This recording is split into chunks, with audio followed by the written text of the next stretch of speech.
Lists continued. In this session, we will deal with the conversion of a string into a list. And to do that, we learn the split function.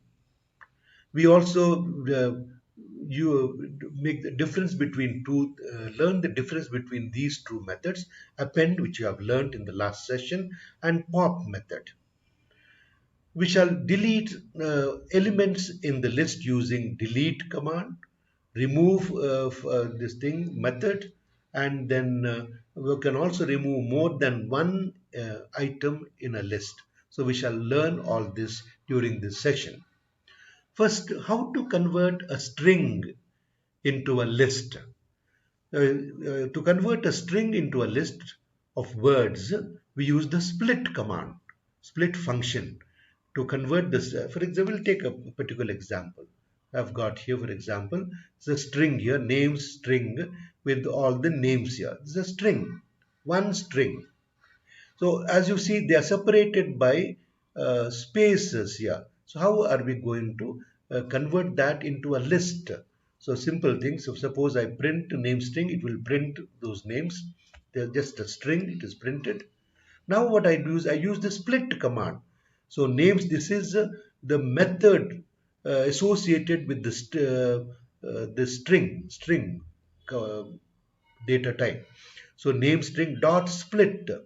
So it splits and makes a list called names with, as you see, print names, and it has become a list. It was just a string earlier. Now it has become a list with individual names here. Also, earlier they were separated by space here. Now they are separated by comma. So length of the list. Let's immediately give 6. 3, 6 are they. Names 1. So this is a list. Therefore, I can find out what is names 1. As you see, 0, 1. It should give me Denzel.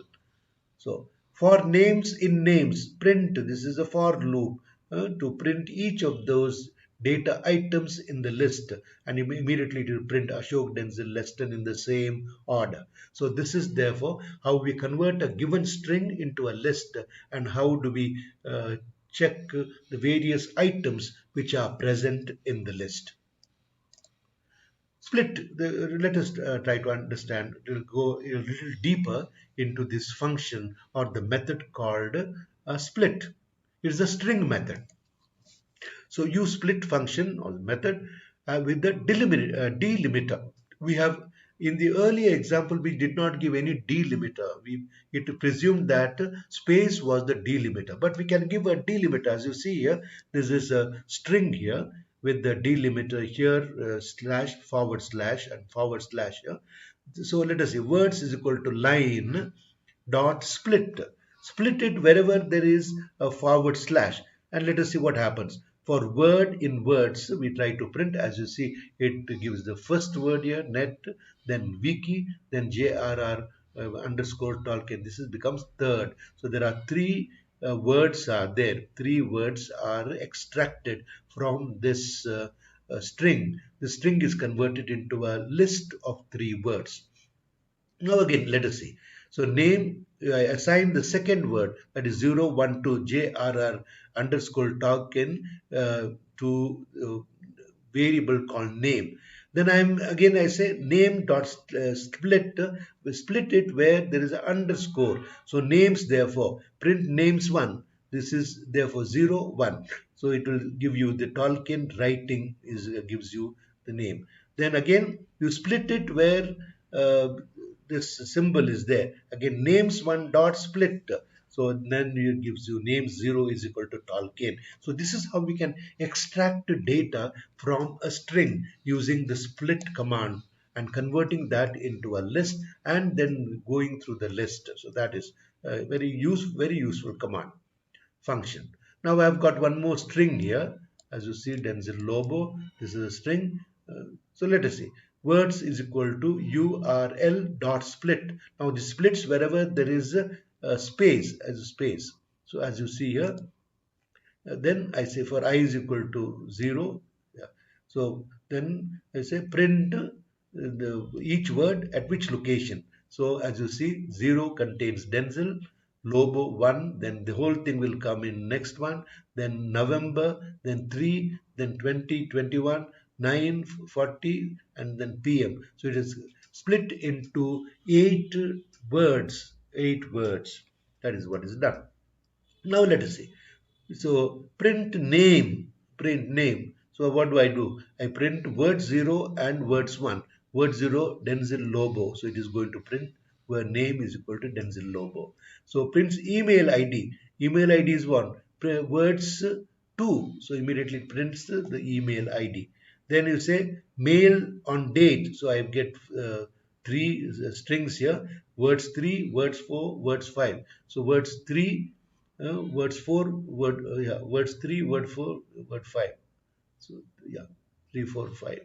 So as you see, November 3, 4, 5, 2021. At at what time? Again 6 and 7. So at 9:40 p.m. So this is how it becomes very easy for getting data, say from URL. From a URL, I can get all the data relevant to the person. So that is how we have done. Let us understand the difference between append and pop methods. And as you remember, so for example, I input how many numbers I want to input. I want to input 5 numbers. Then for I in range 5, that is 0 to 4, so you input the first number, 0 number 10, then second number 20, 5 numbers I have inputting. So they are every time they are appended to this list, which is an empty list which I created here. And then now while numbers, so number is equal to, now I pop these numbers. So this numbers contains this is the list, numbers is the list, and then I'm using a method here, the pop method of this list. Here I used append method to add numbers to the list, and here I'm using pop method to remove numbers as is pop. So what happens? It is going to pop all the numbers starting from 60, 50, it goes backwards, because as you remember, the pop in the case of a stack, that is last in first out, that is, therefore last in was 60, then before that 50, 40, therefore in the same sequence it is going to pop out all these numbers from the list, from the rightmost side of the list. Now let us come to deleting, the various methods which are used to delete elements of a list. So I have a list here, ABC. So prints that list ABC. Now I say a pop method. So this is how you can delete one method. So as you see, it deletes the last last data item. So character popped is CH, that is 1. I have popped 1, not just pop. Suppose you would say pop, it would have popped this one. So I can pop a particular number. So particular data item. So pop that which is at 1, 0, 1. So it is popped, character is B. The list after deleting the second element. So as you see, it is list, I print it A and C. B is popped or B is removed. So I can use therefore pop method also to delete a data item from a particular location in the list. Now deleting an item using del command. So for example, take, so list, it is going to list those. I say delete list 1, that is 0, 1. So the list after deleting the del command, so print list, it is going to print therefore A and C, because B list 1 is deleted. This is a function. This is a function. Delete is a function or a command. So it deletes the list 1, the first that is second element in the list. We'll one more function, remove command. We use remove command to delete a particular item. Let us see. So again, we display the list. So it's 3, 6, 8, 12. Now I can say, now this is a method list remove 8. It removes 8 here. So after removing 8, what is left? So 3, 6, 12. So it has to print 3, 6, 12 because it has removed 8. So this is a method of my list. Method of my list. Again, to remove more than one item in a list. How do I do that? So here original list, as you see. So I want to delete, I use delete command again, list 1 to 3. So 1 to 3, I say 1 to 3. That is 1 to 3 means it delete starts from 1, that is 0, 1.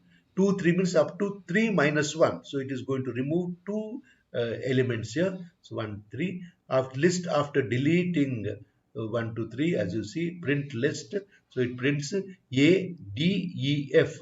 1 2 3, that is 1, and 3 minus 2. So the two elements are removed from this list. So I can also remove more than one item at a time from a given list using this slicing operator. So these are the things we have learned: collection, lists, and definite loops, indexing and lookup, list of mutability. We have learned functions: len, min, max, sum, slicing of lists, list methods: append, remove, pop, delete, split, sorting of list, and splitting strings into lists by of words, and using split to parse strings. So this is how we have learned during these sessions on lists. Thank you.